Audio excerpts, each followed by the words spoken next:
Fondé en 1987, le cabinet Turquin ouvre son capital à d'autres actionnaires et Éric Turquin, fondateur du cabinet, est en visio avec nous. Merci beaucoup.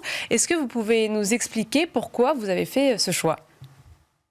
Écoutez, je suis entouré par des confrères et aussi par des artisans qui arrêtent sans transmettre. Et c'était un petit peu une obsession pour moi de m'assurer que ce que j'ai construit en 40 ans me survive, que ça continue.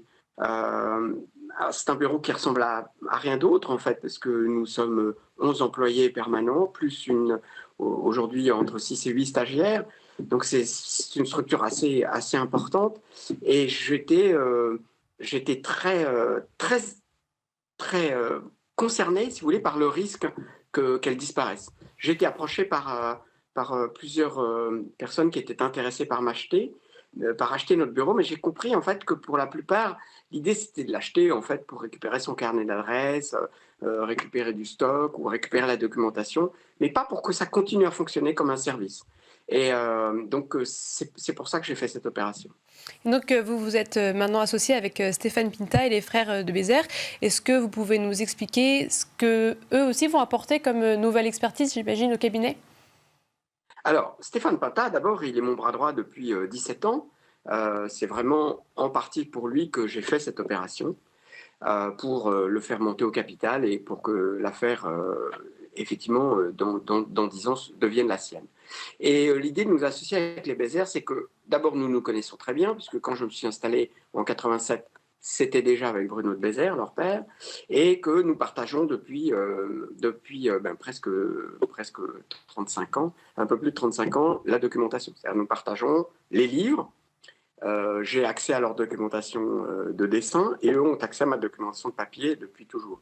Donc l'idée d'aller plus loin, elle est tout à fait naturelle. Les Bézère, ils ont l'intérêt pour nous d'être beaucoup plus jeunes, puisqu'ils s'étalent entre 40 et 50 ans, d'être 4, ce qui est tout de même vraiment une force.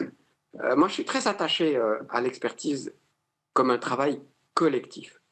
Je, je me méfie beaucoup de mes propres intuitions et je souhaite qu'elles soient toujours vérifiées, qu'elles se heurtent toujours à l'idée de quelqu'un d'autre.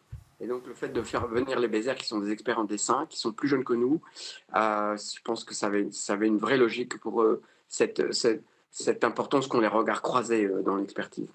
Est-ce que ça va vous permettre de vous développer vers de nouvelles directions que vous n'aviez pas avant ? Oui, alors justement, nous sommes en train de réfléchir très sérieusement à nous ouvrir au 19e siècle.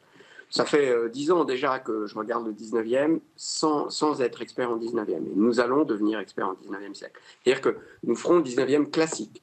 Pas les impressionnistes, ni les fauves au début du 20e.